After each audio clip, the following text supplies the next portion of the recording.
Welcome to Self-Funded. I'm your host, Chrissie Francona. 10 years ago, starting a business around yourself was something reserved for celebrities. Today, professionals everywhere are breaking away from the 9-to-5 and building businesses around their own experience and expertise. On this show, we'll explore what it really means to be self-funded, the movement of professionals carving their own path, creating cash-flowing businesses, and building lasting impact without waiting for permission. I'll share my own journey and talk with others who are rethinking what's possible when you take your career into your own hands. Let's dive in. Pat Petitti is the CEO and co-founder of Catalynt, the company behind Consulting 2.0.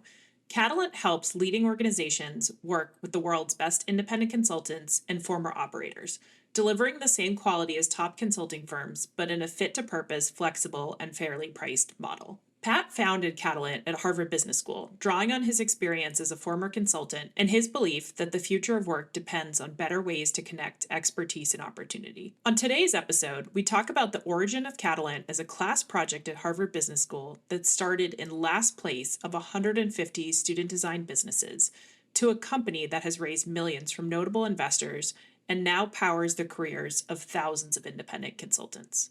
Pat shares his perspective on where consulting is headed, how AI will impact firms and independents, and his advice for getting started. I hope you enjoy this interview with Pat Petitti. Pat Petitti, welcome to Self-Funded. Thanks for having me. Good to be here. So before we jump in, for folks who are new to Catalynt, what is Catalynt? Catalynt is a company that we started back in 2013 at Harvard Business School. And our mission is to provide companies with a more flexible, fit-to-purpose, and fairly priced form of consulting. And we do that by partnering with the world's best independent consultants and former operators, making it easy for them to build out their consulting practices and making it really easy for companies to find people who have solved their problem before. So going back to those early days, and I think you have a really interesting origin story. So you started at Harvard Business School. Were you starting this as a business? Was it a class project? How did it get started? Yeah, it was a class project. So there was a program at HBS called Field. It was 3 parts.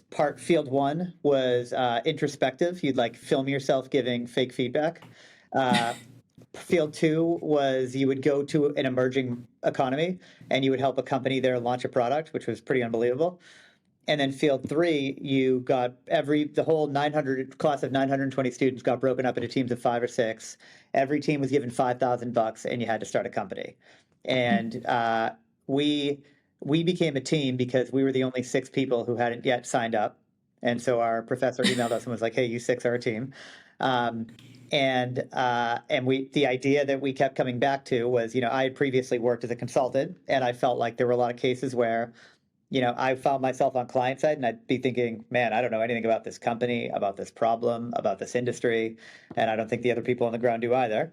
And my co-founder's father had been, runs a really successful small business in New York. And he was always struggling to find the right talent, and he couldn't hire a consulting firm. And so between the 2 ideas, we felt like there was this opportunity to basically lean into the fact that a lot of people who were really good at what they did were looking for different forms of working and starting their own little independent consulting practice. Back in 2013, that wasn't super common, but it was starting to happen. And we felt like if we could, organize those folks, give them a reason to partner with us, we could make it really easy for organizations to find them, whether they were small or big. So was the original vision for customers, was it really working exclusively with small businesses, or how did you guys originally think about that? The vision was to eventually disrupt consulting, like the traditional firms. But we felt like the best way to do that was to start by working with small businesses and figure out if we could work our low-end disruption. We probably had read too much Clay Christensen at that point in time. But the whole idea was, if we could prove out the model, we could basically come up with smaller companies, smaller projects, and then increasingly work on larger projects for small companies, small projects for big companies, and bigger projects for large companies, which is actually how we've done it. I wouldn't say the line was quite as straight as I just described it, but that's effectively where we've ended up.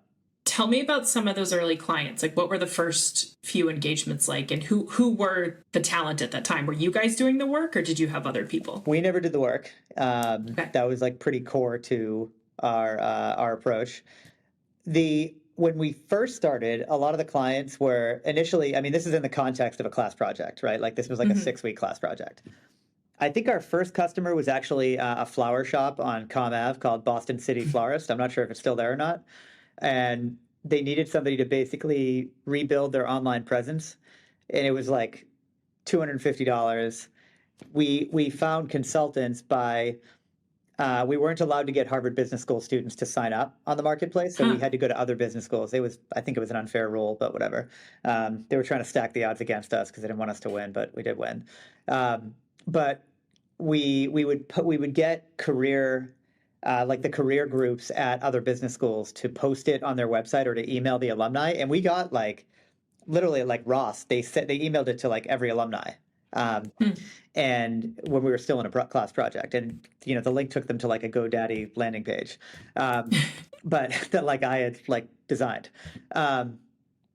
But we basically got a lot of people on the consultant side who would sign up, who were either current MBA students or former MBA students, and they would do the projects. And then as we started to like try and figure out other more scalable ways to do this, we hired basically like a one-man PR shop, and he was able to get us into initially a couple local publications, and then we got picked up by CNBC.com, and we were on like the front of like CNBC.com small business page, which was great. And then we convinced the woman who ran the executive education program at Harvard. So, for those who aren't familiar with HBS, like the moneymaker at Harvard is the executive education program. And it's a really, really well run program. And they don't let the MBA students near those people. Like your badges don't open the doors. Yeah, no, it's like a total wall between it. Yeah. They don't want us near them. Like we're going to like ruin their experience or something like that. So we went and we convinced the woman who ran that program to let us pitch to one of her classes, which was called I think it was OMP, like owners, managers, and presidents. And it was sort of like mid-sized companies. And she said, I will let you pitch to my class one time. If you mess this up, I will never let you in the building again. But if it goes well, then like you'll have a chance to keep on doing it. And so we did it. It went well. And then we basically would go back, and throughout the entire year, I think for basically the next like year and a half, we'd go back and we would pitch the exec ed program again and again. And probably like 90% of our revenue for the first 2 years came through exec ed, basically. That's smart, though. That's a great audience, and they have come to Harvard for a reason and want to tap into the talent. So it makes a lot of sense. Yeah. But was all of this, so the PR push, the initial customers, was this still in the confines of a 6-week class project, or had it gone beyond that point? I think we actually pitched the exec ed program during that 6 weeks, but like after that, there was a lot more. The way the project worked was you came up with your idea and you pitched your idea to a different section at HBS. So there are 10 sections, 92 kids per section. You'd pitch to the section, and then after all the pitches happened, there was a live virtual stock market where you would buy or sell stock in the companies. And our company was originally called Hourly Nerd. I normally don't like to talk about that, but it was. I didn't bring it up, but yeah, I'm not a marketer. But it was originally called Hourly Nerd, and our ticker name was Nerd, N-E-R-D. So it was very obvious who we were. And we went and pitched our idea, and after we pitched, a woman in like the top row in the section raised her hand, and she said, we had the same idea for a business, and we surveyed 10 different business owners, and all 10 of them said they would never hire somebody this way. So what makes you think you could do it? It's like, oh, that's not a very fair question. Like, I don't know, like how you did your market research, like I think you probably didn't do a good job on market research. I don't know. Especially because you had real clients at that point. Well, this was day one. This is still day one. Okay, day one. So like the theory behind the idea. And we didn't give a very good answer. And so out of 150 teams, we came in 150th. Dead last. Wow. Dead last. It was so embarrassing. And it was obvious who we were. And then, so then we kind of like turned the jets on. We were like, there's no way, we're pretty competitive people. There's no way we're going to lose this thing. And every day after class, we would walk across the bridge to Harvard Square. We'd like take the T down into Boston. We'd go cold call small businesses. Like we would go into bars. Like I went into Shays, remember Shays? You ever go to that bar, Shays? So, but it's like in Harvard I can Square. imagine. I can imagine. Yeah. And we'd go to the like front and we'd say, is the manager here? And then we would try and pitch them on using Hourly Nerd. That was how we really started. That was how we got Boston City Flowers. Somebody walked in there and pitched them, and like it worked. And I mean, you learn a lot through putting yourself in that situation. You learn about the messaging. You learn about how to think about the value prop. You learn how to like take like a hard no, because we got a lot of those. But it was a good experience. And then effectively, by the time the class ended 6 weeks later, the entire school had like $50,000 in revenue, and we were like 40,000 of it. So like we were up and running. And then, for $40,000 does not make a business, but we had some proof points, and then we kind of like were running from there. So we raised some venture capital funding while we were in school, and kind of kept going. That's cool. At what point did you realize this is a legitimate business and this is what you were going to do now full time after school? So I remember walking back across the bridge after pitching. It was this place called Veggie Galaxy. I don't know if you ever heard it there in Harvard Square. It sounds familiar, but I'm not sure. And we had enough of these pitches where, the majority we would get a really hard no. But you'd have enough where people were like, oh man, like they tell you some story about how, yeah, actually, I've been trying to find somebody who could help me on this problem. I posted to Craigslist, or I got like my brother-in-law's college roommate to try and help me, or like all these things where it was so obvious that there was a need out there and nobody could figure out how to solve the need. And we hadn't figured out our delivery model at all. But we could tell that there was this like really, really big pain point that we were starting to uncover and understand. And so for me, I remember walking across the bridge in this class project thinking to myself, like, oh man, there's absolutely a business here. And maybe I was being a little bit crazy, but I guess that's like probably what's required to commit yourself to like an endeavor like this. So for me, and I never really thought about, I'm not a big planner. Like I was never like, oh, I need to like know what job I'm going to have by this point in time. Like I'm kind of a believer that like if you work hard and you pay attention to what's going on around you, like find good opportunities. And so for me, I was like, I'm just going to keep chasing this and see what happens. For all of my co-founders, they all went through their own like version of that. But for me, I was like pretty early on, like full speed. This is the thing I want to do. That's great. How many of you ended up full time with Catalan after graduating? So there were 6 people in the class project. 3 of us were really into it. The other 3 were just wasn't what they wanted to like spend their time on. Sure. So there were 3 of us who stayed with it. And then there was a 4th actually from another section who was a good friend who also joined basically like in the second half of first year of business school. And you mentioned raising some funding while you were still in school. Who were the early investors and what got them really excited about the business? Yeah. So one of the judges from our Field 3 course came up to me afterward and was like, hey, I make seed investments. Would you ever raise money? And I sort of, I was like, we're going to bootstrap this thing. And then like 4 weeks later, I emailed them. I was like, hey, we actually need some money because we need to build about the that whole bootstrapping technology. thing. Yeah, my GoDaddy landing page is no longer cutting it. So we went to, and his name is Bob Doris. He's on our board today. He is like an unbelievably supportive board member and investor. I talk to him all the time. He's great. That's awesome. But he was the judge, one of our judges. We were actually invited to go on Shark Tank, and we decided that would be a really bad idea because they'd film 4 Harvard Business School students for 2 hours. Like they could cut that up however they wanted and make us look like prototypical HBS jerks. Which is probably what they would do. And so we did not go on Shark Tank, but one of my co-founders had the idea of, why don't we just email Mark Cuban directly? I've heard that if you email him, he replies. So we Googled his email address, we found it, we emailed him, and he wrote back like 3 minutes later with a few questions and then decided to invest. So that was really like our seed round. And then that was the summer between first and second year of business school. And then we stayed in business school, but we worked with the administration to make sure that we would get, we'd be able to get like some relief on workload and be able to focus on the business and like use that as like part of our education. Like I had to write like a couple of white papers on the business and what we were learning, what we were doing. And then I like designed my course load to be everything tied to what we were doing.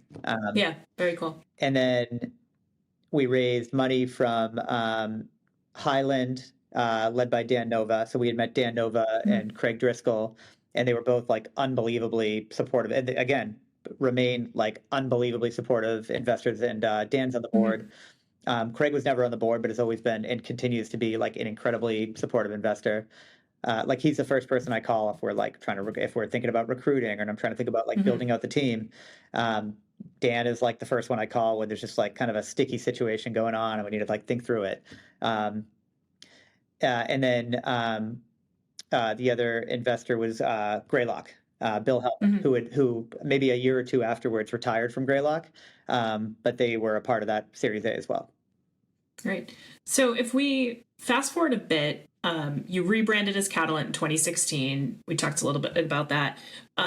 What were some of the business changes that you were seeing at the time that led to that rebrand? Like, did you started to work with bigger companies? Like, talk me through a little bit of that transition from project into this is now a growing business. Yep.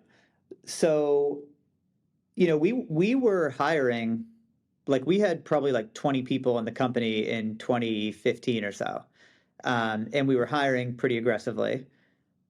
And it was still focused on small businesses, but we had started to get inbound interest from enterprises, which was really interesting because we knew that that's where the vast majority, like SMB versus enterprise. I remember meeting with Karen Mills, who ran was the head of the Small Business Administration back in the day.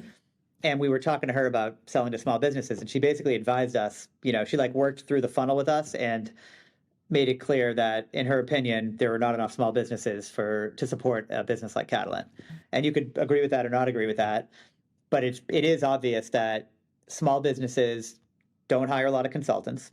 Now that's because they can't really afford the way that consulting is typically, you know, bundled and sold. But they don't have experience hiring external consultants, and they don't really understand what should I expect to get? How do I measure that? What's a reasonable cost? And they're going to be more cost sensitive.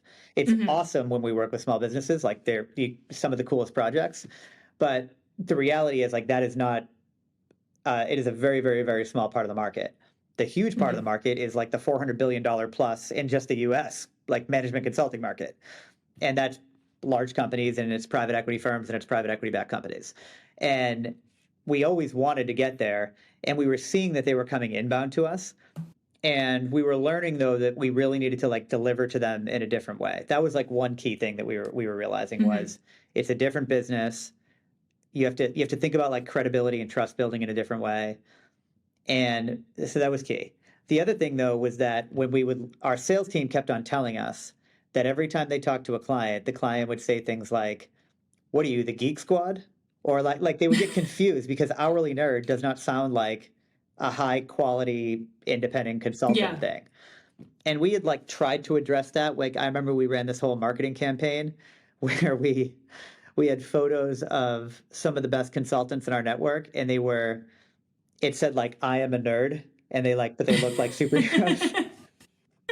But a lot of the consultants would also be like, "I don't want to be called a nerd. Like, can you change the name?" Like, I don't know. What would you think if we were like, you know, "Hey, Chrissie, throw on this T-shirt that says nerd," and like, you know, we're gonna like make you a little weird. Yeah, we'll give you like a superhero cape. I'm gonna go present to the board of this company, and my slides say nerd on them. Yeah, like it's not. And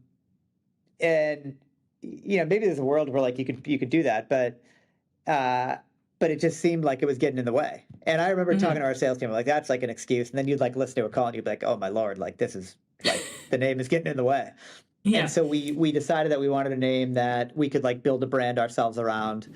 It would like imply technology because like at the core of what we do, it's all driven by technology, and that's important. And so that's how we landed on Catalynt and the rebrand. Got it.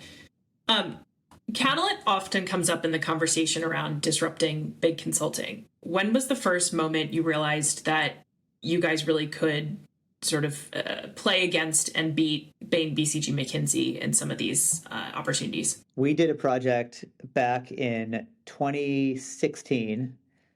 We were still called Hourly Nerd, and this is actually another good reason to change the name, where effectively there was a company that, you know, I can't give all the details because I can't share the name of the company, but there was a company that had a product that they sold and they had their own retail locations, and they were getting rid of the retail locations, and they had to figure out, how are we going to distribute this product? And this is like a product that a lot of people know. Like, you know, my kid has the product.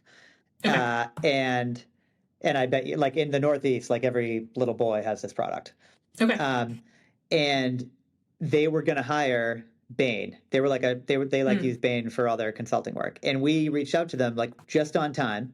And the chief of staff to the CEO was like, "Oh, actually, we would consider using you instead of Bain. Like, how would you do it?" And we put together a team that was a former AP from McKinsey, somebody who had been in like corp dev at Toys R Us or something like that, and somebody who had worked at Amazon. And like that, because this was pretty like good team. The toy for children. Yeah. The team just to do the strategy work was $50,000. It was like massively underpriced. But you compare that, like, I'm sure this was a multi-million-dollar project with Bain. So they use that team to do the strategy, and then they use the exact same team to do the implementation. And that team never was in the same room with each other. Like, it was crazy. And that when we ended up getting the person who hired us showed us the slide that he shared with the board to explain how they were approaching this. And Hourly Nerd was not on the slide. They had the experiences of each of the three consultants on the slide. And so, but I was like, oh man, like we could actually get companies to do this. But like the reality is, like, what gets in the way? It's the credibility of our brand. You know, do you feel good like telling your board that we're taking a risk by using this thing instead of this other thing? And that's always like what we fought. But I think there were a lot of things that also just made it hard back in that time frame. So we've sort of like just continuously worked our way up, and only relatively recently been able to compete more directly with big firms. Yeah. So I think one of the things, you know, I've really seen you lean into in the last couple of years is this notion of consulting 2.0. Can you talk a little bit about what that means and how you have positioned Catalan as the leader in that space? Yeah. I mean, all of it comes from what our clients are telling us. What we have seen happen in the market, particularly in the past like 2 years or so, are a few different things. One is that companies are really, for the first time since we started Hourly Nerd / Catalant, for the first time, they are actually paying a lot more attention and scrutinizing what they get out of their professional service spend. And the large companies we work with spend hundreds of millions of dollars. We have clients who spend over $1 billion a year on professional services. Wow. And so if you can get more ROI out of that spend, or you could spend half and get the same, like that is a massive, massive win. And so that's been a big driver. Is a lot of our clients are telling us we do not want to use the traditional firms anymore. We want to find solutions that have people that are actually more experienced, where they've solved the problem before, because so much of what they're using firms for is implementation work. Like I think McKinsey at one point said about 70% of what they do is implementation. It's not strategy. And that means you're doing implementation work with like a team that is inherently designed to be, you know, there's a partner, there's an EM, and there's like plus 2, 3, 4. Though that is not a team that's well designed for implementing in the context of a complicated organization. They've never done it before. And at a price point that just doesn't make sense for an extended period of time. Yeah. So that's one key trend. Another key trend is that a lot of the big consulting firms are struggling, in part because big companies are no longer choosing to work with them, but also because they overhired in 2021 when the market was crazy. And it's really hard for those firms because it's a pyramid model. It's very hard when they overhire to adjust, because if you have too many people who are at the partner level and accounts are shrinking, the number of accounts you can work are shrinking, then all of a sudden you don't have enough accounts for all the partners that you have. And the same thing like flows all the way down through the pyramid, where if you just hired a bunch of junior people and you widened the pyramid at the base, you're not going to have enough work for those people. Like, what do you do when utilization rate is like the number one metric inside these firms? So there's a lot of challenges that are going on inside those firms. And it's not just from clients. It's because the market slowed down for them. It's because there's a lot of negativity out there. Like, fair or not, you can read a new article on like the Wall Street Journal or the New York Times every week about some mess up that a big consulting firm had. Like I think it was Deloitte this week, but like, you know, sure enough, it'll be McKinsey or BCG or somebody else next. Like it's every week there's a new firm. They're so big too that I think they've had a hard time with governance, because you get that big and like, how do you actually make sure that the quality that you've guaranteed is coming through. And then the last thing for them is like AI has been a tremendously big threat because their whole model is designed on utilization, so billing out junior consultants who are dedicated to your client problem. Those consultants are the firm is paid at about a 5x rate of what they pay those consultants, and that's the business model. When AI can do all the work that those consultants can do in a matter of minutes and at a higher quality, like what happens to the business? It completely upends the business model. And so all of these things are creating a lot of pressure for them.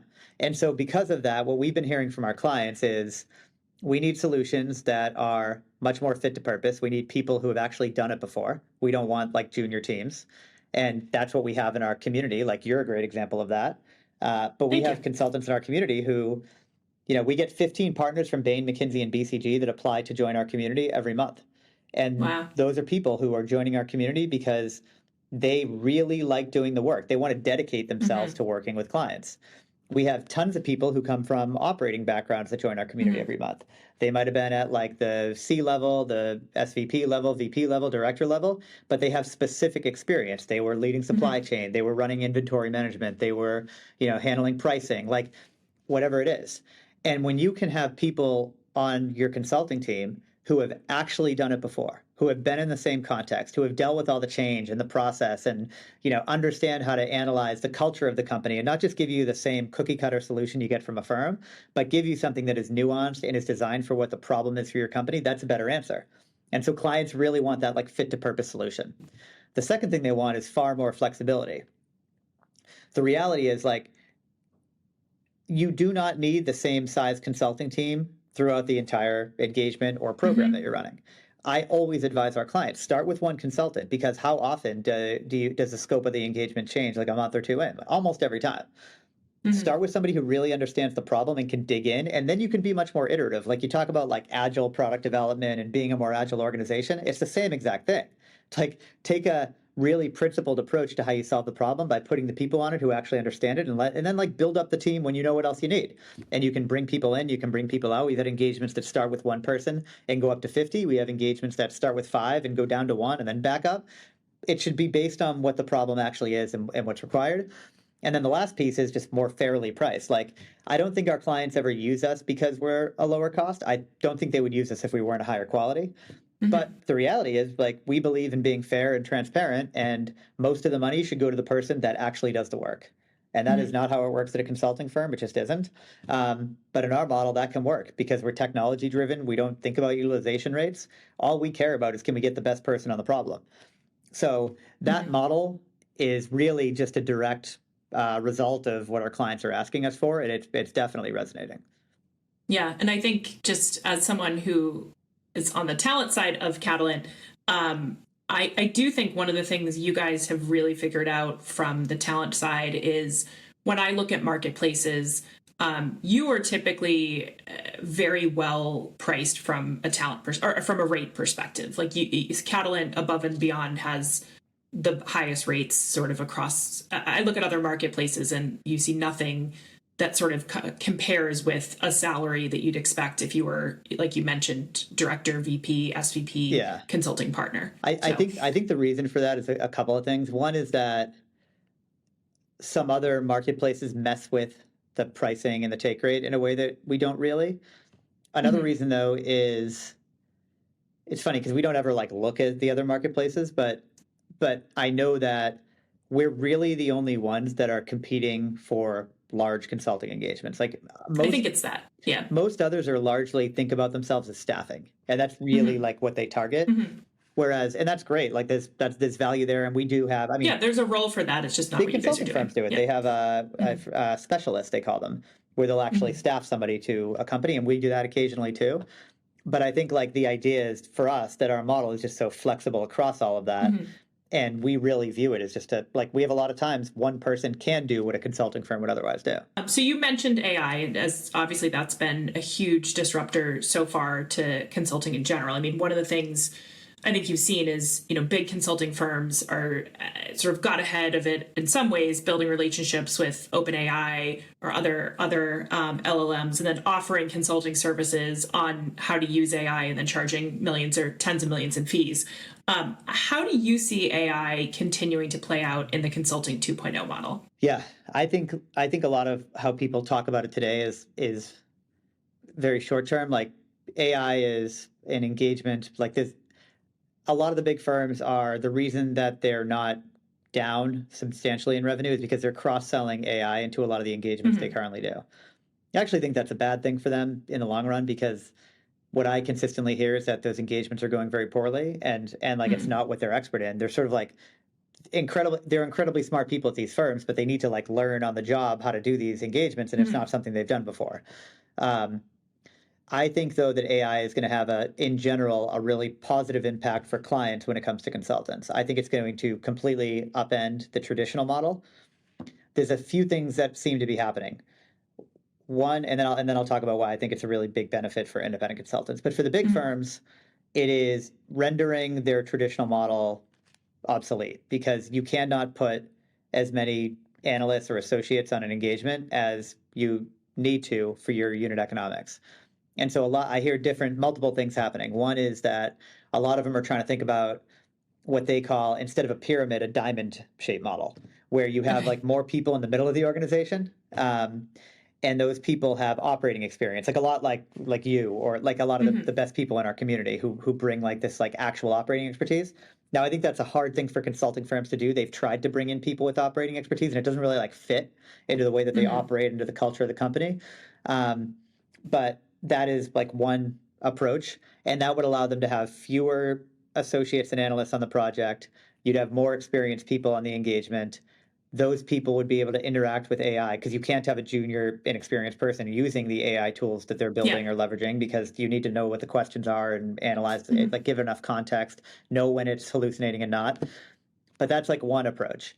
The other thing that a lot of firms are doing, and some firms have done a better job of this than others, is productizing. Basically, every time you do an engagement, how do we say, hey, can this be turned into an actual product that doesn't require nearly as many people against it? I think some firms have done a really nice job of that.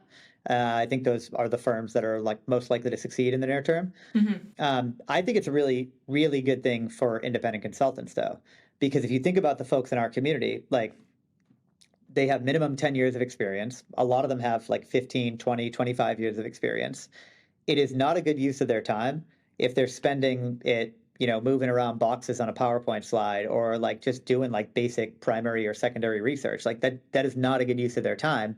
They don't have the army of analysts that a consulting firm has to give them leverage, but AI can completely provide that. And so that's one of the places where investing actually is. How do we leverage AI and Catalant's proprietary knowledge and data, which we have a lot of, to be able to provide consultants with tools that can give them effectively like an army of analysts in their pocket. So that's one thing that we think it's a huge opportunity for independent consultants. We think it'll help us partner with those independent consultants to deliver that much more value to our clients. So I think it's a great thing in the long run, and it's going to allow clients to have solutions where you're going to get like much more when you can combine expertise with AI-based tools that can give you just like that much faster speed, accuracy on knowledge and basic information. That is you're going to get way better outcomes for companies. Yeah, for sure. No, and I've definitely experienced that myself, for sure. That leverage point of bringing like. I'm able to do a lot more using AI than I would on my own, and I don't need to hire analysts and so forth. So, Pat, as I think about the notion of self-funded businesses, the concept is really around people who are building businesses around their own experience or expertise. Yep. And you've mentioned expertise a couple times, and Catalynt really being a platform for people to monetize their expertise in different ways. Yep. But I'm curious around maybe just sharing a couple stories of folks you've seen through Catalynt actually build businesses, whether it's to fund something else in their life or actually a business that has asset value as well. Totally. Tons of examples. We've had people who we had one guy who was great. I wish he had stayed independent because clients loved him, but he was basically doing independent consulting so that he could fund a Greek restaurant that he was opening in Atlanta. which I've heard went really well. This was years ago. I haven't talked to him in a few years, but like that was great. The one you brought up beforehand, which is a very public one, Sean O'Dowd, who has he's become like a thought leader. He was a thought leader, and but still is to some respects, in some respects, on being an independent consultant. And he did a ton of projects through Catalynt. Clients absolutely love Sean. He's incredibly talented. And then he built a whole basically like residential real estate investment business on top of it. But he used Catalynt to fund. He has a great story about using Catalynt to buy his now wife an engagement ring, and then he used. We actually have a conference room here named after his wife because of that story. And then he used Catalan to generate proceeds so that he was in a position where he could go and start this other business. And he's like an amazingly talented person who's going to be successful in anything he does. Very cool. We've had a lot of people who use Catalan to build their own larger consulting firm. So we've had people who will start, like I was talking to somebody a few months ago who she started by it was her and a friend, and then they grew the consulting firm to like 25 people. Wow. Yeah, and we think hard about like how do we partner with people that are in different phases of their independent consulting journey. You know, whether you're like just starting out and you're trying to figure out how the hell do I do this, and there's like so much crap you got to figure out, all the way through like you're trying to scale it up because you see an opportunity to build something really meaningful, and kind of everything in between. Very cool. Very cool. So shifting to that a little bit, I'm curious advice you have for people who want to pursue independent consulting, and I'd ask you sort of from two perspectives because you've talked about both. Maybe people who are coming directly from a consulting firm and looking to go out on their own, and then people who are coming from more of an operating background. I'm curious sort of advice you'd have for either of those groups. Yeah, I think that if you are, I think in either case, the key is being able to figure out like what is the thing that you're really, really great at. If you try and be kind of like a generalist, then you're going to have a very hard time because your differentiation compared to a consulting firm or compared to anybody else who they're talking to, it's easy to go and find really smart people. It is not easy to find somebody who's actually like done the thing that they need done before. And so just being really thoughtful about where are the areas where I have proof and I can like very credibly talk to a client about having solved their problem.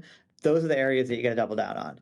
And that can be tricky. Like we think a lot about, a big part for us is if we want to be able to partner with consultants in our practice community really well, we need to have really good data on what they've done before.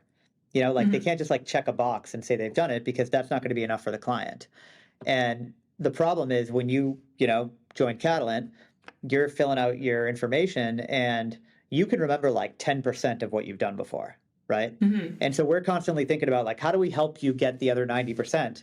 Because the more that we can get the other 90% out of your head, the easier it is for us to then know, okay, great, Chrissie's nailed these things before. Like when this comes up with a client, she'd be perfect. If we don't understand that, it's really hard to get you in front of the client and make the client, really buy into your ability to get that work done. So I think that's like the real biggest key is like, you got to focus on, the stuff that where you're differentiated, you know how to solve it.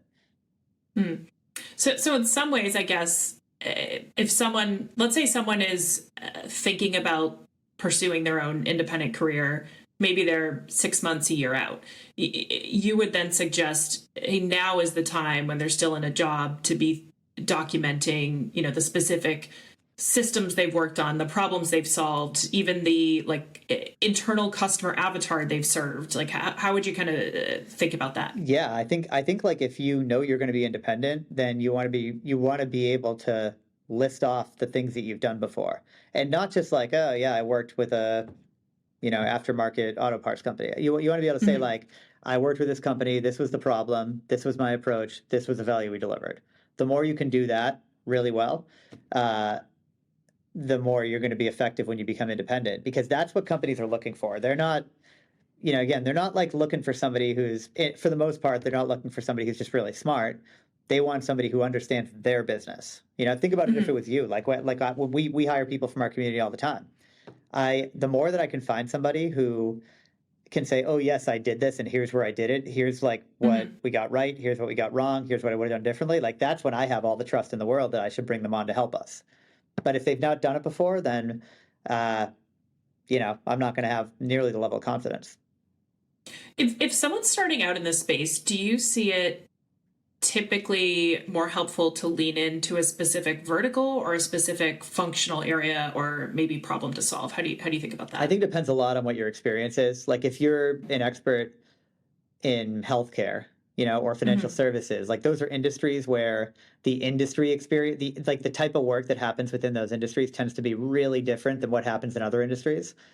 You know, you should double down on your industry expertise, but still try and figure out what are the areas within healthcare, within financial services where I'm really differentiated. But those are like really industry.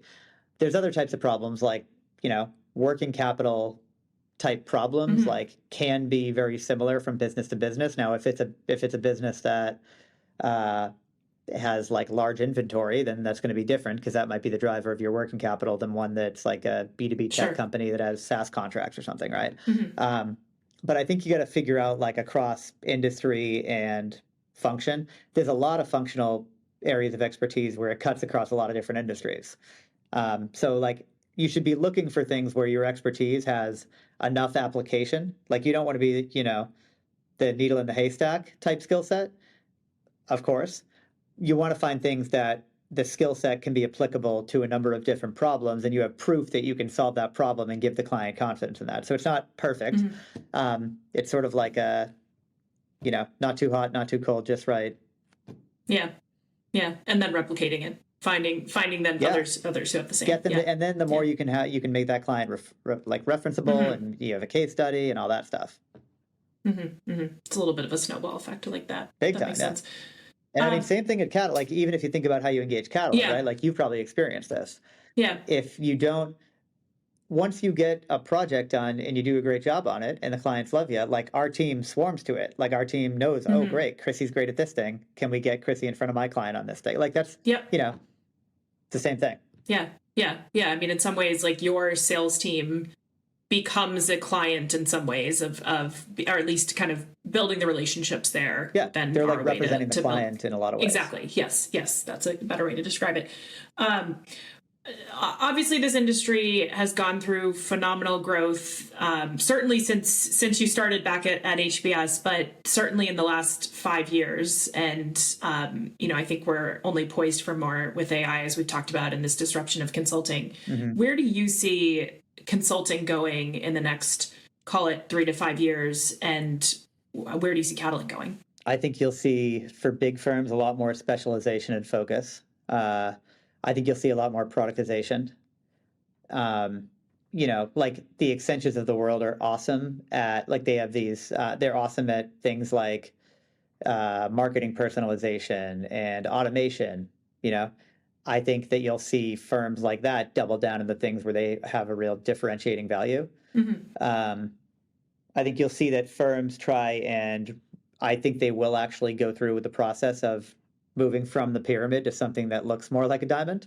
It's not gonna be easy though. That's not an easy path to go down. It's very, very hard to change the structure of these firms, particularly when it's a partnership model. Like if the publicly traded consulting firms are in a better position to go and drive change than like a partnership model private firm. And I think you're going to see a huge lift in independent consultants having opportunity, but it's really going to come down to where you have differentiated expertise and where you are actually like among the best that company is going to be able to find. I see a lot of, with the way we think about Catalan evolving is very much that we should be able to displace traditional consulting firms, but not in like we don't want to do it in like a one-for-one way, because we don't think that the way traditional consulting firms are serving their clients is right in most cases. Not in every case, but in a lot of cases. We think, though, that companies should be solving their problems in a different way as well. So being more fit to purpose, being more iterative in the way they approach their problems, and finding partners like a Catalynt where you can bring in incredibly talented independent consultants that can help you be more agile in the way you think about executing your consulting programs. I think that's where this goes. I think you're just going to see a huge rise, though, you'll see a shrink in the big traditional firms, and you'll see a big, big rise in independent consultants and having a lot more success. One big thing we're really focused on, too, which I think is critical for that, is you've probably noticed, and we're like sort of just starting this, but we've changed a big part of our mission to focus on the consultant as well. Mm-hmm. When you became independent, I'm not sure how you dealt with it, but there's all this stuff you got to figure out. You're like, do I need a legal entity? Do I need like a business bank account, business credit card? Do I need a line of credit, a factoring solution? How do I handle contracts, invoice, collections? Like taxes, accounting, like it's a nightmare. It's so much stuff. And even now you still probably have to deal with all this stuff. And like you can, make it as best you can, but you're independent. You're one person. Like you can't spend 50% of your time dealing with like your back office. It's just the kind of thing that you like don't realize until you go independent. So and then it's like, how do you do the work delivery? Like, I don't know how often you need access to market data for your work, but like, if you do, it's expensive. It's hard to come by. Do you need access to like people who can help you on like your slides? Like when I was a consultant, I was terrible at making slides. I still am.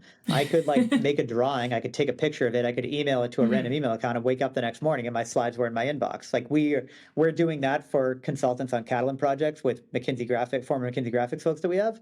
But like there's ways to automate that and make that like incrementally better over time. And so that's one, like we're really focused on that. And then just like community and connection and development. Like when you're independent, it is freaking lonely. It is like hard. And you need like people to lean on. It's awesome to be independent and it sucks to be alone. And so we think we can be as much of your team as you want. Like you're independent for a reason. You don't want to be like told what to do. You want to be able to build your own business, like for sure. But there's a lot of elements of being a part of a team that are great and that I think Catalynt can really be a good partner on with the consultants in our community.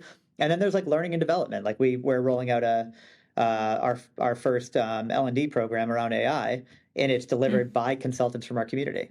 Very cool. So I think there's like these big opportunities to support independent consultants as it becomes a much more common path to go down, which it already has. Obviously, it's accelerating pretty dramatically already. And it becomes more complex because increasingly there's way more companies looking for this and way more consultants trying to do it. And you need that support and that infrastructure to be able to help those folks be successful. So I think that's like a big, big component of where the future goes, which is why we're so invested in that. Yeah. Well, I'm excited to be a part of it, and I think so far what you're saying resonates a lot in the community side, and I think you guys are doing a great job on it. So we're working hard on it. When we feel really lucky to have you. I know you are. I know you are. Thank you, Pat. Where can people find Catalynt, whether they're interested in the talent side or potentially bringing some of the consultants on? Catalynt.com, baby. Go check it out. Awesome. Great. Well, thanks so much, Pat. Appreciate it. Thanks a ton. Thanks for listening to Self-Funded. If you enjoyed today's episode, be sure to follow the show wherever you're listening so you don't miss what's coming next. I'd also love for you to leave a review and share what you're most excited about on your own self-funded journey. And if you want to go deeper, check out my Substack. You'll find the link below. Until next time, keep carving your own path.